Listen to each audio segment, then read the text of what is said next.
En este video revisaremos cómo elaborar una distribución de frecuencias. ¿Qué es una distribución de frecuencias? Es un método que organiza un conjunto de datos en intervalos o categorías y la información se presenta en forma de tabla. Normalmente en la primera columna se establecen las clases, es decir, los intervalos o categorías en los que se clasificarán los datos recolectados. Y puede tener una o más columnas adicionales. Por ejemplo, aquí podemos observar que está una columna de frecuencia absoluta y otra de frecuencia relativa, es decir, la frecuencia absoluta expresada en forma de porcentaje, y también podemos añadir a nuestra distribución de frecuencias las frecuencias acumuladas. Vamos a trabajar con un ejemplo. Los datos sobre el tiempo en minutos que tardan 50 personas en recorrer un tramo de 10 kilómetros se muestra a continuación y podemos ver nuestros 50 datos recolectados. Paso 1. Determinar el número de clases.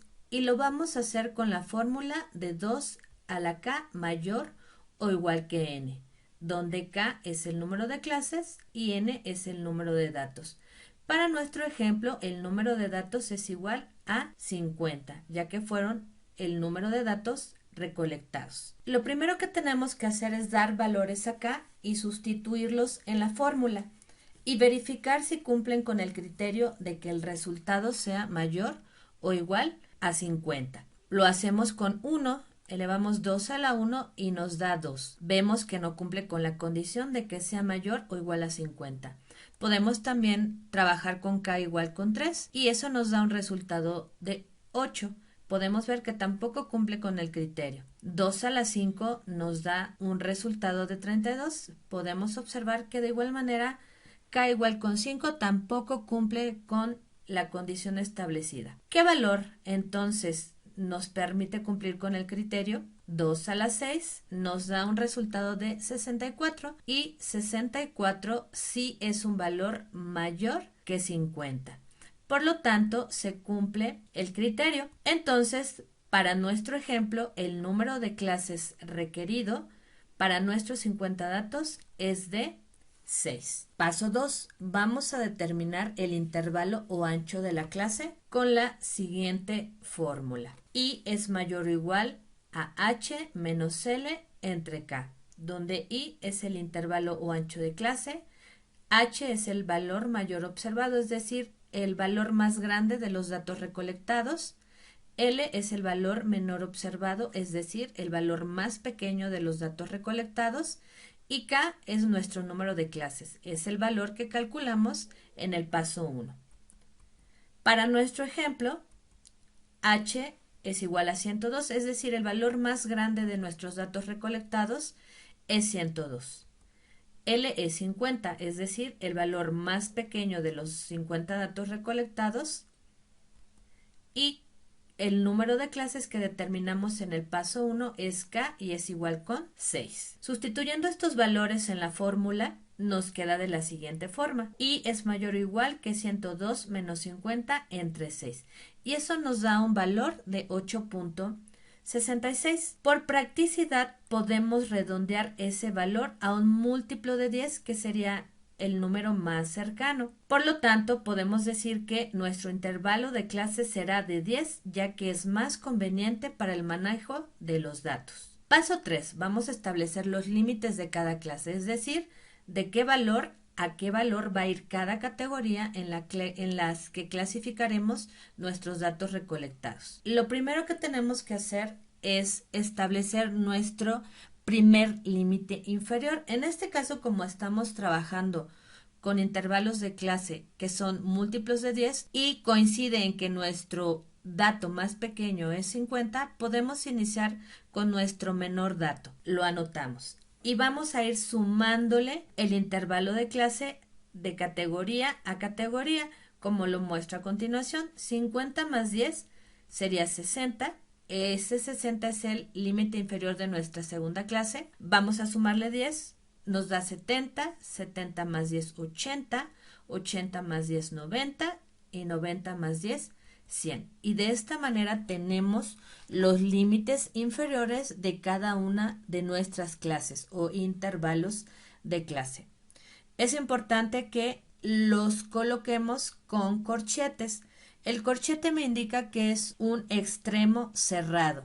¿Qué implica? Que incluye esos valores, es decir, que se incluye el 50, el 60, el 70, etcétera. Y vamos a colocar ahora cada límite inferior de la siguiente clase como nuestro extremo superior de cada intervalo de clase, como lo muestro a continuación, 60, pero lo vamos a anotar con un paréntesis. Esto implica que es un extremo abierto, es decir, no incluye el valor 60. Y vamos a ir colocando esos límites para cada clase: 70, 80, 90, 100 y 110. Entonces, podemos observar que tenemos límites inferiores y límites superiores. El límite inferior lo anotamos con un corchete porque, repito, significa que incluye ese valor, y el límite superior se anota al final con un paréntesis, lo que significa que no incluye ese valor. Una vez que tenemos determinadas nuestras clases o intervalos de clase, continuamos con el paso 4. En el paso 4 tenemos que contar el número de datos para cada una de las clases que determinamos. A este dato se le conoce como frecuencia absoluta. Y vamos a determinar cuántos datos hay entre 50 hasta antes del 60, que es nuestra primera categoría o intervalo de clase. Contemos. Tenemos el 50, el 57 y el 59. Tenemos 3 datos. Del 60 hasta antes del 70, 1, 2, 3, 4, 5, 6, 7 datos. Del 70 hasta antes del 80, 1, 2, 3, 4, 5, 6, 7, 8, 9, 10, 11, 12, 13, 14, 15, 16, 17, 18 datos. En la cuarta categoría, de 80 hasta antes de 90, 1, 2, 3, 4, 5, 6, 7, 8, 9, 10, 11, 12 datos. De 90 hasta antes de 100, 1, 2, 3, 4, 5, 6, 7, 8 datos. Y en la última categoría o intervalo de clase tenemos 1, 2 datos. Y para verificar que nuestro conteo fue correcto, la sumatoria de estos datos nos tiene que dar el total de número de datos recolectados, que en este caso fue 50. Y así es como tenemos nuestra distribución de frecuencias con el dato de frecuencia absoluta. También podemos agregar la columna de frecuencia relativa. ¿Cómo se calcula la frecuencia relativa? Es el número de datos de cada clase entre el número total de datos n. Para nuestra primer clase, dividimos su frecuencia absoluta, que es 3, entre el total de datos, que es 50. Esto nos da un valor de 0.06. Para la segunda clase sería la frecuencia absoluta, que es 7, entre el total de datos, que es 50. Eso nos da un valor de 0.14. Para la tercera categoría, de igual manera, dividimos su frecuencia absoluta, que es 18, entre el total de datos, que es 50, y eso nos da un valor de 0.36. Y así hacemos lo mismo para cada una de las clases establecidas. Para la siguiente nos va a dar un valor de 0.24, para la siguiente un valor de 0.16 y para la siguiente un valor de 0.04. La suma de todas las frecuencias relativas nos debe de dar 1 o un valor muy cercano a 1, correspondiente al número de decimales que hayamos utilizado.